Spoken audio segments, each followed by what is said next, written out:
네. 본문 사무엘상 17장 32절에서 51절까지예요. 됐어. 사무엘상 17장 32절에서 51절까지 돌아가면서 읽겠습니다. 제가 32절 먼저 읽을게요. 다윗이 사울에게 말하되 그로 말미암아 사람이 낙담하지 말 것이라. 주의 종이 가서 저 블레셋 사람과 싸우리이다 하니 사울이 다윗에게 이르되 네가 가서 저 블레셋 사람과 싸울 수 없으리니 너는 소년이여 그는 어려서부터 용사입니다. 다윗이 사울에게 말하되 주의 종이 아버지의 양을 지킬 때에 사자나 곰이 와서 양떼에서 새끼를 물어가면 내가 따라가서 그것을 치고 그 입에서 새끼를 건져내었고 그것이 일어나 나를 해하고자 하면 내가 그 수염을 잡고 그것을 쳐 죽였나이다. 주의 종이 사자와 곰도 쳤은즉 사실은 하나님의 군대를 모욕한 이 할례 없는 블레셋 사람이리이까 그가 그 짐승의 하나와 같이 되리이다. 다윗은 말을 계속하였다. 사자의 발톱이나 곰의 발톱에서 저를 살려주신 주님께서 저 블레셋 사람의 손에서도 틀림없이 저를 살려주실 것입니다. 그제서야 사울이 다윗에게 허락하였다. 그렇다면 나라도 좋다. 주님께서 너와 함께 계시길 바란다. 사울은 자기의 군상으로 다윗을 무장시켜 주었다. 머리에는 넉주구를 세워주고 몸에는 갑옷을 입혀주었다. 다윗이 칼을 군복 위에 차고 사고는 익숙치 못함으로 시험적으로 걸어보다가 사울에게 고하되 익숙치 못하니 이것을 입고 가지 못하겠나이다 하고 곧 벗고 손에 막대기를 가지고 시내에서 매끄러운 돌 5개를 골라서 자기 목자에 재고 곧 주머니에 넣고 손에 물매를 가지고 블레셋 사람에게로 나아가니라. 블레셋 사람이 방패든 사람을 앞세우고 다윗에게로 점점 가까이 나아가니라. 그 블레셋 사람이 둘러보다가 다윗을 보고 업신여기니 이는 그가 젊고 붉고 용모가 아름다움이라. 블레셋 사람이 다윗에게 이르되 내가 나를 개로 여기고 막대기를 가지고 내게 나아왔느냐 하고 그 신들의 이름으로 다윗을 저주하고 그 블레셋 사람이 다윗에게 말하였다. 어서 내 앞으로 오너라. 내가 너의 살점을 공중의 새와 들짐승의 밥으로 만들어주마. 다윗이 블레셋 사람에게 이르되 너는 칼과 창과 단창으로 내게 나아오거니와 나는 만군의 여호와 이름 곧 내가 모욕하는 이스라엘 군대의 하나님의 이름으로 내게 나아가노라. 오늘 여호와께서 너를 내 손에 넘기시리니 내가 너를 쳐서 내 목을 베고 블레셋 군대의 시체를 오늘 공중의 새와 땅의 들짐승에게 주어 온 땅으로 이스라엘의 하나님이 계신 줄 알게 하겠고. 47절? 네. 또 여호와의 구원하심이 칼과 창이 있지 아니하는 이 무리로 알게 하리라. 전쟁은 여호와께 속한 것인즉 그가 너희를 우리 손에 붙이시리라. 블레셋 사람이 일어나 다윗에게로 마주 가까이 올 때에 다윗이 블레셋 사람을 향하여 빨리 달리며 손을 주머니에 넣어 돌을 가지고 물매로 던져 블레셋 사람의 이마를 치매 돌이 그의 이마에 박히니 땅에 엎드러지니라. 다윗이 이같이 물매와 돌로 블레셋 사람을 이기고 그를 쳐 죽였으나 자기 손에는 칼이 없었더라. 다윗이 달려가서 그 플레셋 사람을 밟고 서서 그의 갈집에서 칼을 베어 그의 목을 죽였다. 네. 그리고 그의 머리를 베니 군인들은 자기들의 장수가 이렇게 죽는 것을 보자 모두 달아났다. 네, 도망갔습니다. 네. 잠깐 기도하겠습니다. 아버지 감사합니다. 아버지 아들들이 이 자리에 다시 모였습니다. 우리는 따로 떨어져 있을 때에도 늘 함께 있는 존재들이고 그 이유는 우리 아버지 당신이 저희와 늘 함께 계시니 당신을 통해서 우리가 늘 함께 있었던 그 존재들이 공간적인 이 자리를 함께 했습니다. 이렇게 또 만나니 너무 기쁘고 아버지 찬양하니 너무 행복합니다. 아버지께서 저에게 주시고자 하시는 말씀을 저의 입을 통해서 허락하여 주시고 이 더러운 입술은 이사야의 인두로 찢어주시고 여호와 하나님 아버지의 존귀하심과 아버지의 위대하심과 아버지의 살아계심과 아버지의 이름만이 아버지의 말씀을 통해서 현존할 수 있도록 그 빛만이 우리의 영혼 안에 영혼 깊은 곳에 있는 그 바다 깊은 곳에 있는 그 작은 찌꺼기들까지 아버지 깨끗하게 성령의 불로 소멸시킬 수 있도록 인도하여 주시기를 기도하며 그러한 복을 우리에게 내려주시는 복에 복을 또 더해주시는 여호와 나의 아버지를 찬양하며 감사하며 예수 그리스도 이름으로 기도하였습니다. 아멘. 자, 오늘은 여러분이 아마 교회에서 가장 많이 들어봤던 다윗과 골리앗의 이야기를 하도록 하겠습니다. 오늘 말씀의 제목은 나의 골리앗이에요. 나의 골리앗. 그리고 전체 우리 아버지가 주시는 말씀의 내용은 처음에 우리 하나님의 공식, 구원의 공식을 창세기 1장에서부터 시작했던 그 공식이 이제 이스라엘 민족을 넘어서서 이스라엘 국가로 넘어가는 과정을 여러분들에게 지금 이제 설명을 해드리려고 합니다. 다시 한번 우리 정리를 해보면 아담 안에서 개인인 하와가 구원을 받고 그리고 노아 안에서 노아의 가족들이 구원을 받고 그리고 아브라함, 이삭, 야곱 안에서 그들의 부족들이 구원을 받았고 그리고 모세 안에서 모세와 여호수아 안에서 이스라엘 민족이 구원을 받은 사건을 우리는 지금까지 살펴봤어요. 모든 창조의 시작은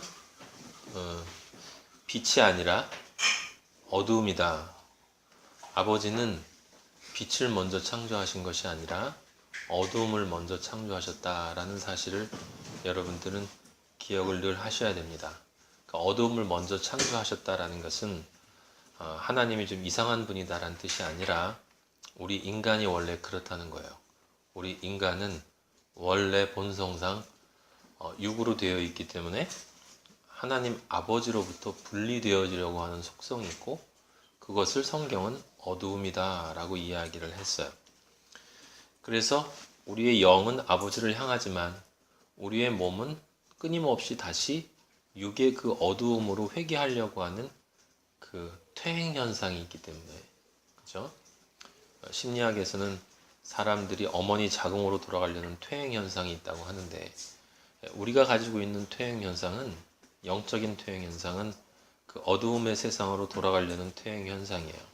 그렇기 때문에 아버지가 그 하나님의 공식, 그 아버지의 공식을 종국적으로 완성하시기 전에는 인간은 결국 그 창조와 창조되어짐과 다시 파괴되어짐, 스스로 자멸함의 그 순환을 반복할 수밖에 없는 존재다라고 하는 거고 그것을 우리는 지금까지 계속 봐왔고 최근에 본 것은 사사기였었고요.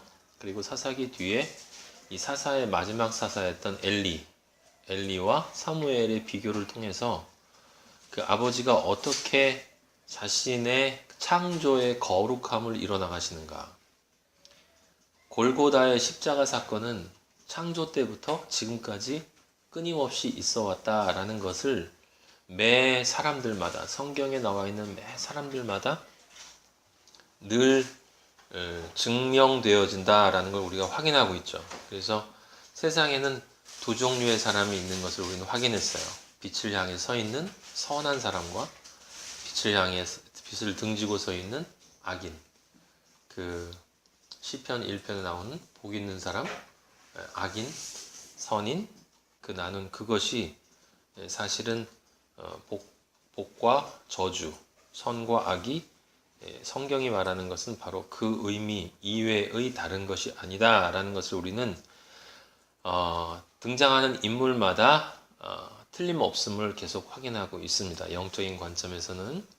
그래서 저번 시간에 우리는 그 사무엘에 대해서도 공부를 했고 그 전에는 한나에 대한 기도에 대한 이야기도 공부를 했었어요. 그리고 그 대응하는 상대방의 엘리부터 시작해서 누군가도 확인을 했고 오늘은 이제 성경을 보면 사실은 매 장마다 우리가 지금 마태복음 학교에서는 마태복음 나가고 있는데 마태복음은 계속 빼놓지 않고 지금 우리가 주회를 하고 있는데 재밌거든요. 그러면 왜냐하면 아버지의 뜻이 그 안에 늘 그대로 동일하게 담겨 있는 것을 확인하는 일이 얼마나 신비하고 그 환희에 가득 찬 일인지 알 수가 없어요. 근데 이제 우리 구약을 다룰 때는 우리가 그렇게 한 절 한 절 다 나갈 수가 없는 거죠, 지금은. 그래서 제가 말씀드린 것처럼 아버지의 창조 공식이 창세기 1장부터 시작해서 계시록까지 어떻게 확실한 구조를 가지고 있는가라고 하는 전체 구조만, 그래서 그 구조를 알아야 지금 우리가 살고 있는 시대, 즉 너희가 먹을 것이 없어서 배고픈 게 아니고 마실 물이 없어서 목이 마른 게 아니라 여호와의 말씀이 없기 때문에 너희가 목이 마르고 굶주리고 있다라고 하는 그 아모스에 나와 있는 그 아버지의 말씀이 지금 우리 시대의 말씀이라는 걸 여러분들은 잘 알고 있을 거예요. 우리 시대에 가장 필요한 것은 믿음이냐 아니냐가 아니라 분별이에요. 바른 믿음과 바르지 않은 믿음의 분별이 지금 우리 시대에는 더 필요해요. 그래서 그 분별하기 위해서는 창세기에서 계시록까지 전체 성경 66권을 일관되게 관통하는 하나님 아버지의 뜻이 무엇인가를 알아야 그 뜻에 맞게 해석하는 것은 선이고 그 뜻에 맞지 않게 거기서 이탈되어져서 해석되는 것은 영적으로 악이 된다라는 것을 우리는 정확히 분별할 수가 있어요. 그러면 지혜를 얻을 수 있다 이런 이야기예요. 그래서 그 공식에 기초해서 지금 오늘 우리가 바라보려고 하는 것은 이스라엘 국가의 구원인데 민족을 넘어서 이제 국가에 들어가는 거고 이스라엘 국가가 이제 다음에는 인류라는 차원으로 이제 확장된다라고 말씀을 드렸죠. 그래서 이 국가라는 존재가 어떻게 아버지의 공식에 따라서 이스라엘이라는 국가가 구원을 받게 되는가라고 하는 것을 오늘 살펴보는 거예요. 그 중심에는 여러분이 잘 알고 있는 바로 이 다윗과 골리앗의 전투가 있어요. 제가 어렸을 때 교회 나가서 목사님한테 제일 먼저 들었던 설교가 이 다윗과 골리앗이었던 것 같아요. 근데 그때부터 지금까지 몇십 년 동안 이 다윗과 골리앗에 대한 이야기는 수도 없이 들었는데 아버지의 창조 공식에 부합되는 설교를 들었는가라는 것이 잘 기억이 나지 않아요. 많은 사람들은 이 다윗과 골리앗의 싸움을 우리 그리스도인을 둘러싸고 공격하는 사탄이나 아니면 이 세상 권력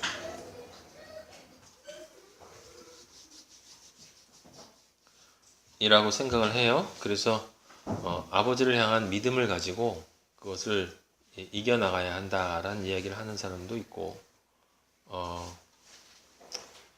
그 골리앗을 사탄이라고 얘기하는 사람도 있고 뭐 다양한 해석이 있는데 우리는 이걸 조금 자세하게 살펴볼 거예요. 그리고 실제로 이 이야기 속에 사실은 우리가 지금까지 얘기했던 것들과 전혀 다르지 않은 같은 이야기, 저번 주에도 우리가 봤고 저저번 주에도 봤던 그 모든 동일한 이야기를 우리에게 오늘도 아버지가 하고 계신다라는 것을 이스라엘 국가의 구원에 대한 이야기를 통해서 확인해 보려고 합니다.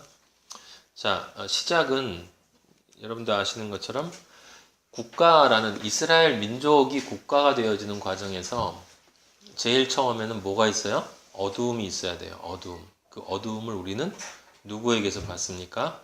엘리의 시대에게서 봤어요. 엘리의 시대에게서 봤습니다. 제가 그 부분은 자세하게 하지 않아요. 너무나 할 게 많기 때문에 우리 엘리의 모습과 그 다음에 그 엘리의 시대의 두 아들과 비느하스, 그 다음에 또 하나 아들이 뭐였죠? 홈리와 비느하스. 그 두 아들 그리고 엘리의 상태를 보고 그 다음에 그 사람들을 따르는 이스라엘 민족의 상태를 보면서 그 마지막 사사, 사실은 사무엘이 마지막 사사지만 이 사무엘이 나오기 전에 엘리의 시대의 그 어두움을 우리는 확인했어요. 그걸 한마디로 요약을 하면 이스라엘 민족, 이스라엘 국가 안에 왕이 없었기 때문에 모든 사람들이 다 자기의 소견에 옳은 대로 행하더라 라는 말이 상징적인 문장이 됐고, 그 결과가 뭐였냐면 법궤가 빼앗기는 것이었다는 걸 우리가 확인했어요. 열왕기상에서 우리 7장까지 보는 앞에 다 했던 이야기니까 법궤를 블레셋 사람들한테 빼앗기죠. 법궤가 떠나갔다라고 하는 것은 하나님이 떠나갔다라고 하는 거예요. 사실은 엄밀하게 얘기하면 하나님이 떠나간 게 아니라 이 사람들이 하나님을 떠난 거예요. 하나님은 떠나시는 분이 아니시고 늘 거기 계신 분인데 사람들이 그냥 혼자서 왔다 갔다 하는 거죠. 그래서 법궤가 떠났다라는 그 상징적인 표현, 그리고 엘리가 목이 부러져서 죽었죠. 그런 다양한 상징적인 표현들을 통해서 우리는 지금 현재 창조의 시작의 첫 번째 단계를 목격하고 있는 거예요. 민족 이스라엘 국가의 차원에서 뭡니까? 혼돈과 공허와 흑암이라고 하는 그 첫 번째 단계예요. 그 단계에서 어떻게 해서 법궤가 돌아오는가라고 하는 것을 우리가 봤어요. 두 번째 단계에 이 이스라엘 민족이 구원을 얻기 위해서는 반드시 제물이 바쳐져야 돼요. 죄에 대한 대가가 치러져야 합니다. 그래서 죄에 대한 대가가 치러져야만 아버지가 다시 돌아올 수가 있는데, 아버지와 다시 함께 할 수가 있는데, 그걸 여기서는 뭐라고 예표했냐면 법궤가 돌아오는 사건으로 예표를 했고, 그때 법궤가 돌아올 때 뭐 했어요? 번제를 드렸어요. 번제. 전나는 어린 양으로 번제를 드립니다. 어린 양, 예수 그리스도를 상징하는 전나는 어린 양으로 번제를 드려요. 젖을 먹는 어린 양으로 번제를 드리고, 그 다음에 우리는 저번 시간에 맨 마지막에 사무엘상 7장 3절 한번 보세요. 사무엘상 7장 3절 7장 3절 이렇게 쓰여 있습니다. 사무엘이 이스라엘 온 족속에게 말하여 이르되 만일 너희가 전심으로 여호와께 돌아오려거든 이방 신들과 아스타롯을 너희 중에서 제거하고 너희 마음을 여호와께로 향하여 그만을 섬기라. 그리하면 너희를 블레셋 사람의 손에서 건져내시리라. 4절 이에 이스라엘 자손이 바알들과 아스타롯을 제거하고 여호와만 섬기니라. 이건 이제 이방 신들, 블레셋 사람이 모시던 아스타롯 신 다 제거했다라고 하는 것이 무엇을 의미하는 거예요? 회개를 상징하는 거예요. 회개.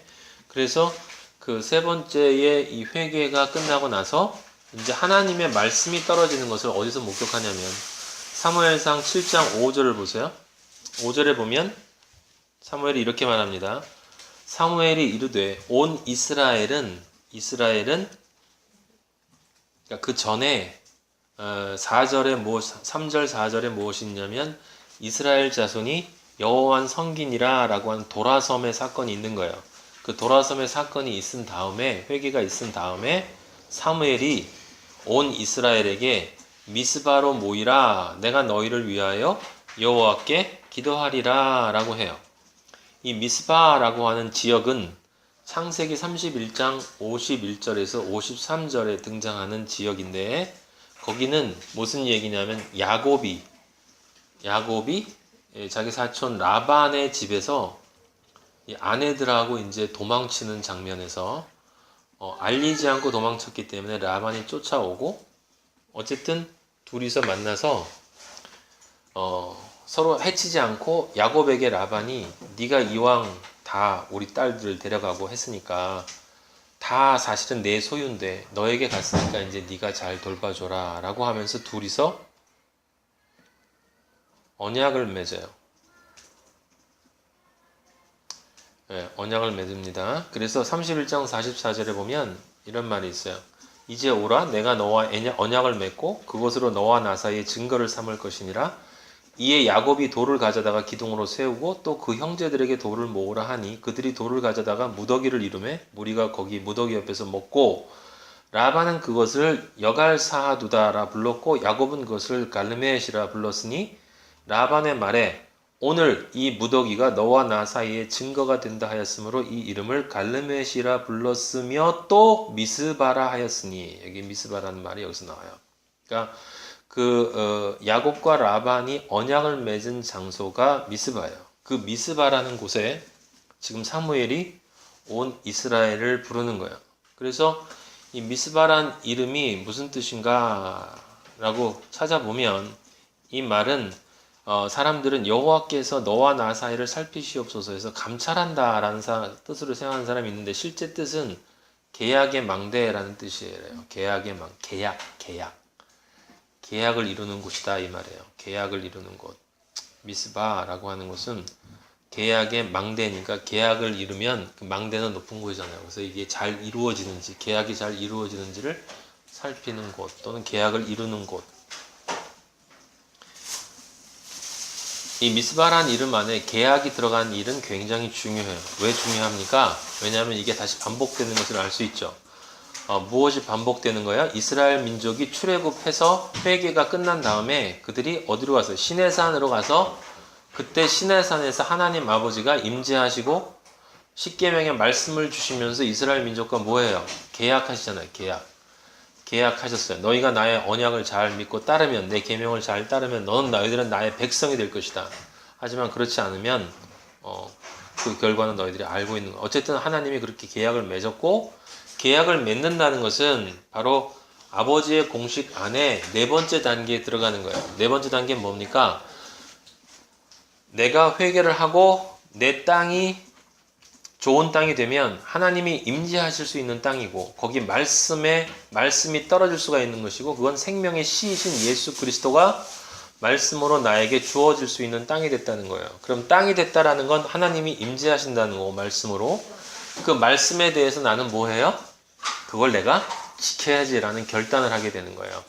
그리스도인이 아버지에 대한 은혜를 깨닫고 자기가 어떤 존재인지를 알고 회개를 하고 그 눈물 흘림 속에 마음의 평화를 얻게 되면 그 다음에 당연히 우리는 그런 경험을 하지 않았습니까? 내가 이제 아버지 말씀대로 살아야지. 더 이상 세상의 말씀대로 살지 말아야지 라고 하는 그것이 바로 하나님이 보실 때는 뭐냐면 계약인 거예요. 계약. 이제 네가 내 아들이 됐다라고 네가 지금 이야기하는 거지. 그럼 나도 너를 내 아들로 바라볼 테니까 넌 이제부터 아버지의 말을 따라라. 그러면 내가 아들인 너를 내 아들로 완성시켜 주겠다라고 하는 이 계약이 완성되는 겁니다. 그래서 그 자리로 미스바로 사무엘이 이스라엘을 부른 거예요. 그래서 7장 6절에 보면 이렇게 쓰여 있죠. 그들이 미스바에 모여 물을 길어 여호와 앞에 붓고 물이라는 게 무슨 뜻이라고 했어요? 생명의 떡, 말씀.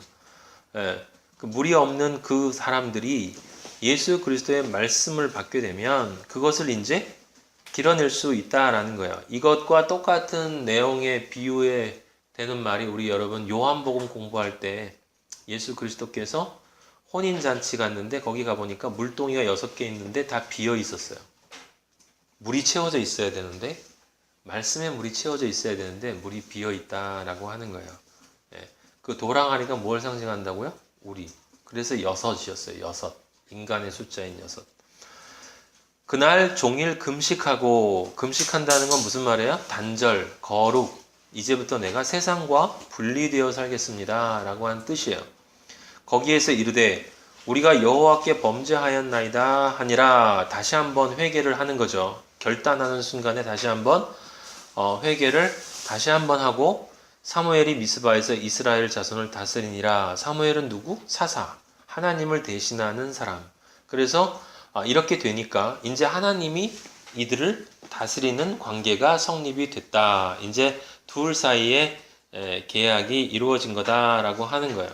그래서 그 다음에 보면 7장 7절에 블레셋 사람들이 쳐들어온다라는 소리를 듣고 두려워하면서도 7장 8절에 보면 이스라엘 사람들이 중간 뒤에 우리 하나님 여호와께 당신이 사무엘에게 부탁하는 거예요. 쉬지 말고 부르짖어서 우리를 블레셋 사람들의 손에서 구원하게 하소서. 우리 하나님 여호와, 우리 하나님 여호와인 것을 고백합니다. 우리 하나님 여호와가 우리를 구원하게 하소서라고 이야기를 해요. 그렇게 함으로써 그들이 무엇을 하는 겁니까? 아버지가 진정한 우리의 아버지라고 하는 그 계약 관계에 언약을 하는 거예요. 맹세를 하는 것이고 결단을 하는 것이다. 믿음을 고백한 거예요. 7장 9절에 보면 그것이 확인되어진 것이 나와요. 그것이 무엇을 통해서 확인되어졌다? 젖 먹는 어린 양 하나를 가져다가 온전한 번제를 여호와께 드렸다. 이 앞에 있는 7장 8절까지 있는 모든 사건들이 아무리 자주 있고 확실하고 진지하게 있어도 어떤 사건이 없으면 우리는 결코 구원받을 수 없다. 그건 뭐예요? 예수 그리스도의 죽으심이 없으면 우리는 결코 어떠한 경우에도 하나님의 아들이 될 수 있는 권리를 획득할 수 없다라는 거예요. 그래서 그것을 순서적으로는 시간적 순서적으로는 두 번째지만 여기 7장 9절에 보면 사무엘이 그것을 완성하는 것을 알 수 있죠. 젖 먹는 어린 양 하나를 가져다가 온전한 번제를 여호와께 드렸다. 뭐예요? 십자가 사건을 통한 계약의 완성이에요. 아버지 하나님이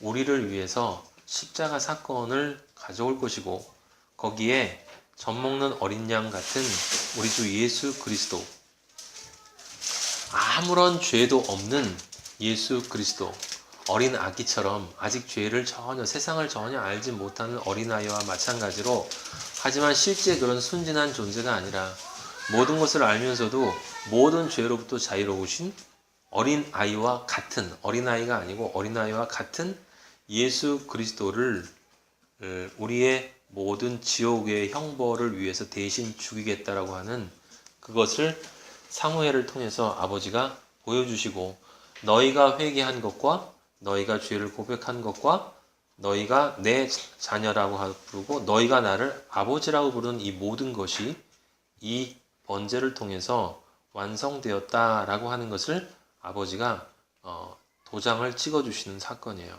그래서 지금 절상으로는 7장 9절에 나와 있지만 이 사건은 존재론적으로는 몇 번째 나오는 거? 두 번째 나오는 거예요. 이것이 두 번째 없으면, 죄에 대한 형벌이 없으면 안 된다라고 말씀을 드렸어요.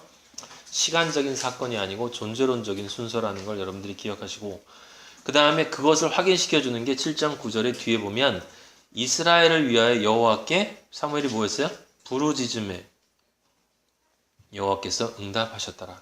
부르짖으라 내가 응답하리라 라고 하는 아버지의 말씀이, 부르짖으라 너희가 부르짖으라 내가 응답하리라는 아버지의 말씀이 여기서 다시 한번 이루어지는 것을 볼 수 있어요. 그런데 한 번 더 여러분들에게 강조해서 얘기하지만 우리가 부르짖으면 아버지가 응답하시는 게 아니에요. 그건 많은 사람들이 잘못 알고 있는데, 부르짖을 때는 무엇이 있어야 돼요? 부르짖는 존재가 먼저 되어야 돼요. 부르짖을 수 있는 존재가 먼저 되어야 돼.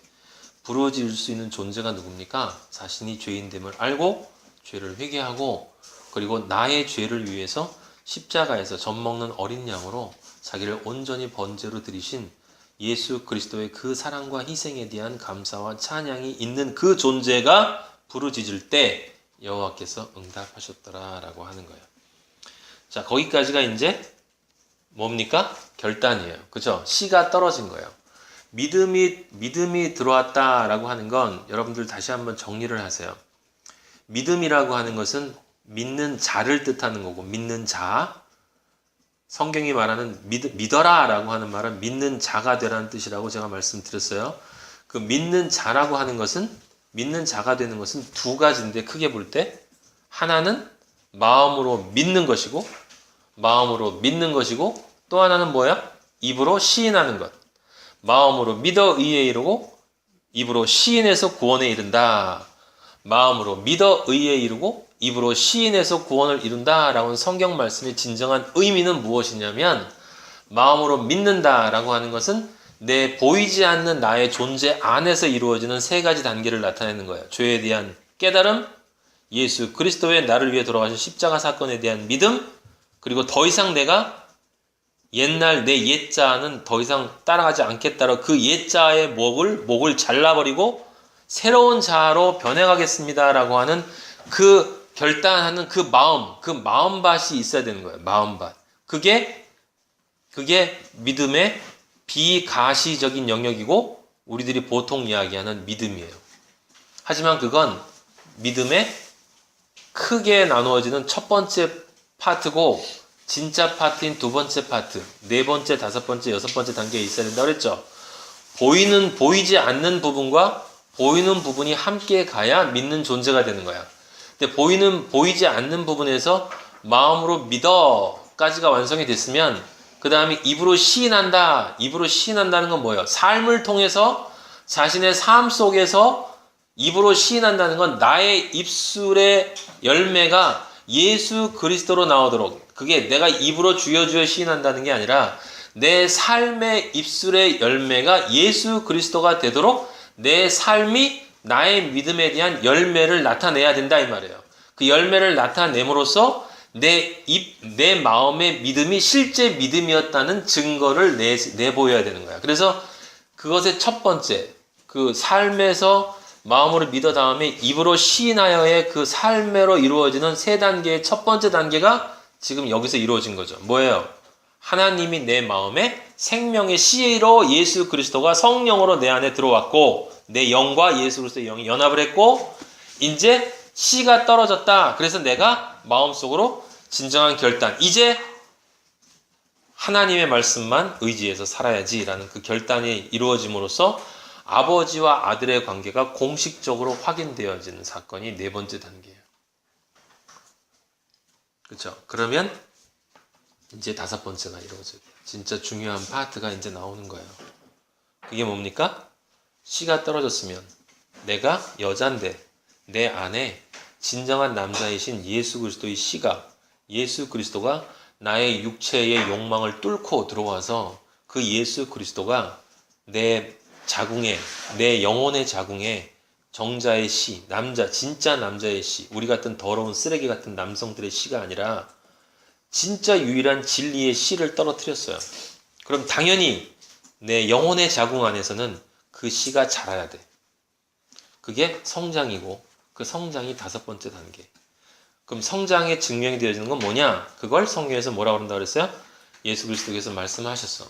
쟁기를 들고 뒤를 돌아보지 마라. 돌아보지 마. 앞을 향해 가. 그 다음에 뭐 해야 되느냐? 자기 십자가를 지고 자기를 부인하고 나를 따라라. 자기 십자가를 지고 자기를 부인하고 나를 따라라. 여기 자기를 부인하고 라고 하는 말이 뭔지는 여러분이 알아요. 그건 내 옛자를 부인해야 되는 거예요. 근데 여러분들이 다 경험하셨을 거예요. 예수님을 처음 믿고 진짜 기쁨에 빠지면 처음 막 믿었을 때는 기도하는 게 이렇게 쉽게 들어지는 경험이 많이 있어요. 그러니까 이상한 경험도 많이 있고, 막 갑자기 택시가 안 쓰다가 막 쓰고, 뭐 돈이 없는데 갑자기 누가 돈을 갖다 주고, 뭐 이런 일들이 있어요. 아버지가 진짜 살아계시구나 라고 하는 것을 경험하게 돼. 굉장히 기쁨으로. 거기서 중요한 건 뭐냐면 내가 지금 정말 원하고 있는 어떤 것이 나에게 진짜로 주어져요. 그 사건이 뭐였어요? 이스라엘 민족이 지금 조금 전에 우리가 읽은 것처럼 우리가 아버지의 자녀가 백성이 되겠습니다라고 하고 사무엘이 여기 번제 갖다 드려서 아버지 아들 관계가 딱 이루어진 다음에 그 다음에 바로 무슨 사건이 있어요? 우리 공부했잖아. 그 다음 사건이 에베네셀 사건이야. 에베네셀 사건이 뭐예요? 블레셋 군대가 쳐들어왔는데 깨끗이 부셔버린다고. 깨끗이 부셔버려요. 그래서 에베네셀 사건을 통해서 처음 아버지의 아들이 되어서 이제 삶을 살아가는 첫 번째 초기 단계에 있는 나의 믿음 속에 아버지가 기쁨과 함께 승리와 같은 것을 가져다 줘요. 진짜 승리지. 승리 같은 걸 가져다 줘요. 내가 하는데 아버지가 나와 함께 하신다는 게 가시적으로도 느껴지는 거야.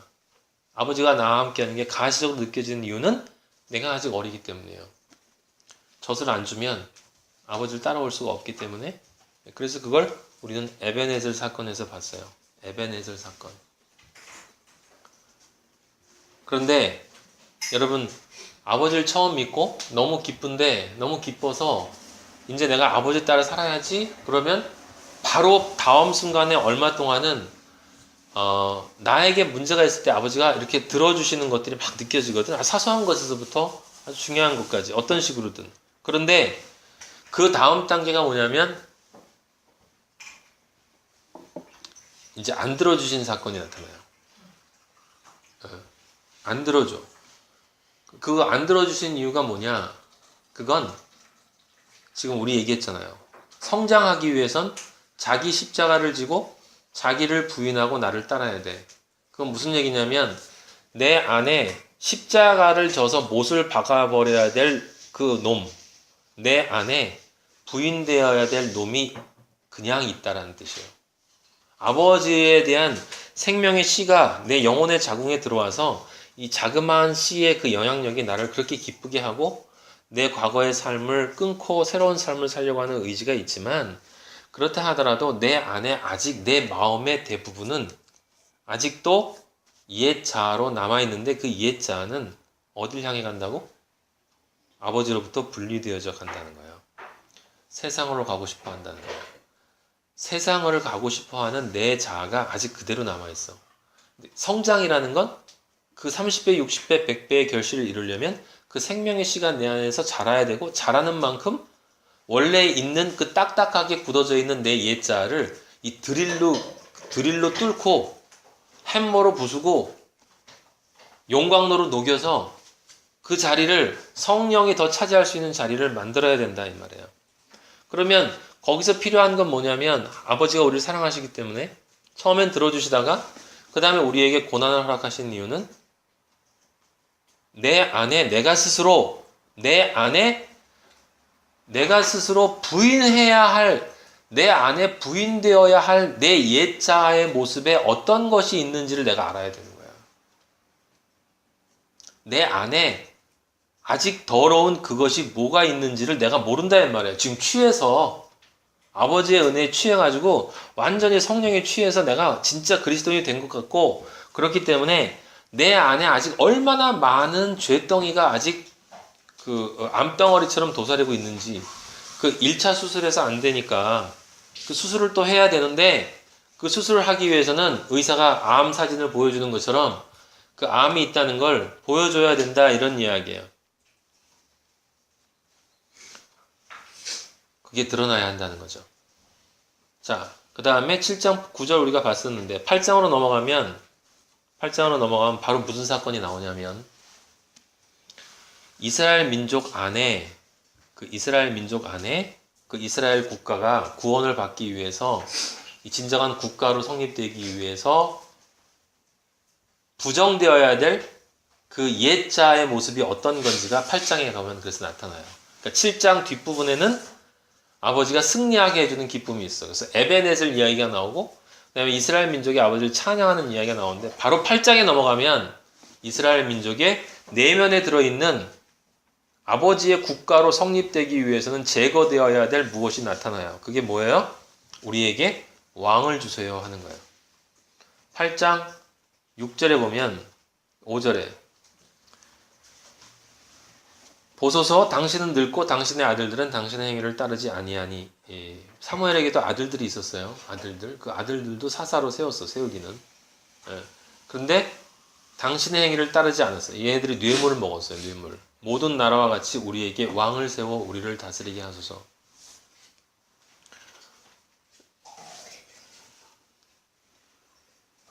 이 자식을 제대로 키우는 건 보통 힘든 게 아니에요. 이 사무엘은 하나님의 선지자였고 엘리는 사탄의 선지자였는데 그 엘리의 아들인 홈리와 비느하스는 당연히 전쟁에서 죽었어요. 걔네들은 아버지에게 대적했기 때문에 나답과 아비후처럼 아론의 두 아들들처럼 죽었는데 그런데 이 사무엘의 아들들은 그렇진 않겠지라고 생각했는데 안 그래. 사무엘의 아들들도 8장 4절 앞에 보면 뇌물을 먹었다는 얘기가 나와요. 근데 재미있는 건 뭐냐면 그래서 출애굽기나 레위기에 보면 아버지가 그 말씀을 하시거든. 모든 사람은 다 자기 자신의 죄 때문에 지옥 가고 죽고 자기 자신의 믿음 때문에 산다라는 얘기를 하시는 게 있어요. 그러니까 부모가 자식을 키우는 건 한계가 있다는 거야. 사실은 여러분들이 나중에 결혼하고 저도 지금 요엘이 다혜가 있지만 우리는 할 수 있는 모든 걸 다 해야 되겠죠. 모든 걸 다 해야 되지만 내가 우리 자녀를 아버지가 원하는 자녀로 키워야지라는 것이 잘못된 거예요. 내가 못 키워요. 내가. 사무엘은 그 어떤 누구보다도 하나님 아버지와 동행한 어렸을 때부터 아주 어린 나이에 아기 때부터 아버지와 동행한 사람이고 어떻게 살아야 진정 산다라는 것을 정확하게 안 사람인데 자녀 교육엔 실패했던 사람이죠. 저도 그게 두려워요. 근데 한 가지 위로가 있는 건 뭐냐면 이 사무엘의 이야기를 보면 사무엘이 자녀를 교육했다는 얘기가 없어. 비어있어요. 비어있어. 갑자기 아이들이 툭 나오고 애들이 못됐다라는 얘기가 나와요. 그러니까 사무엘은 하나님 아버지의 길을 따라갔지만 자녀 교육은 등한시한 거야. 그렇게 보여요. 그러니까 두 가지를 우리는 기억을 해야 되는데 하나는 뭐냐면 여러분이 나중에 결혼을 하게 되면 우리는 그리스도인이기 때문에 우리 자녀가 그리스도인이 되기 위한 최선을 다해야 돼. 그건 당연한 이야기야. 하지만 또 하나는 뭐냐면 내가 우리 자녀를 그리스도인으로 만든다라는 생각은 버려야 되는 거예요. 아버지한테 기도를 해야 돼. 아버지가 이 아이들을 그리스도인으로 만들어주세요 라고 하는 이야기를 형식적인 얘기가 아니고 진짜 사실로 받아들여야 돼요. 그러려면 무엇이 있어야 되냐면 여러분이 가지고 있는 모성애와 부성애는 끊어져야 돼. 그래서 예수님이 계속 반복해서 신약에 보면 내가 칼 주러 왔다고 얘기를 하시는 거예요. 칼 주러 왔다고. 부모 자식 간에 칼 주러 왔다는 이야기는 그게 인지상정을 끊는다는 말씀이 아니라 그 인지상정이 끊어지지 않으면 진짜 하늘의 정을 연결할 수가 없기 때문에 그런 거예요. 방법론적으로. 자, 어쨌든 이스라엘 민족의 본심이 드러나요. 즉 없어져야 할 것이 무엇인지가 나타나요. 그것이 무엇이냐면 왕을 달라고 한 사건이야. 왕을 달라는 것이 뭐가 잘못됐느냐. 8장 7절에 보면 하나님이 이야기를 하십니다. 뭐라고 얘기하냐면 8장 7절에 이렇게 얘기하세요. 너희 이스라엘 민족이 왕을 달라고 한 건 너를 버린 게 아니야. 나를 버린 거야. 내가 사실은 이스라엘 민족의 왕인데 자기들의 왕이 되지 못하게 함이니라. 나를 버려 자기들의 왕이 되지 못하게 함이니라. 이게 무슨 얘기예요? 지금 이스라엘 민족이 진짜 하나님의 나라, 국가가 되기 위해서는 이미 국가는 됐는데 하나님의 백성이라고 인정해 주신단 말이에요. 이 뒤에 8장 뒷부분에 보면 우리 아버지가 뭐라고 말씀하시냐면 왕을 세워줘라 얘기해요. 그리고 무엇을 잘못했는지, 너희가 왜 잘못했는지에 대한 얘기를 정확하게 해주고 하지만 그렇다고 해서 아버지가 너희들을 버리지 않는다. 왜냐하면 너희들은 아들이기 때문에. 이게 무슨 얘기겠어요? 무슨 얘기냐면 첫 번째 믿음의 단계가 제대로 된 존재는 초창기의 처음 믿음, 네 번째 단계에서의 그 믿음은 어린 믿음이기 때문에 다섯 번째의 단계에서 자기를 부인하고 십자가를 지는 과정에서 자기 안에 있는 더러운 것들은 어차피 그것들을 교육해야 되는 부분이다 라고 하는 거예요. 그럼 그건 아버지가 우리를 버리는 게 아니라 당연히 아버지가 그것을 버리도록 도와주시는 거지. 도와주시기 때문에 아버지를 버리는 그런 행동을 한다 하더라도 그것을 그대로 가도록 만든다 이 말이에요. 그러면 아들이 아버지를 버리는 행동은 누굴 따라가는 거야? 그건 사탄을 따라가는 거야. 아버지의 원수인 사탄을 따라가는 건데, 사탄을 따라가는 것을 그냥 놔두시는 이유는 사탄을 따라가려고 하는 그 마음이 내 마음이라는 것을 깨달아야 하기 때문이다 이 말이에요.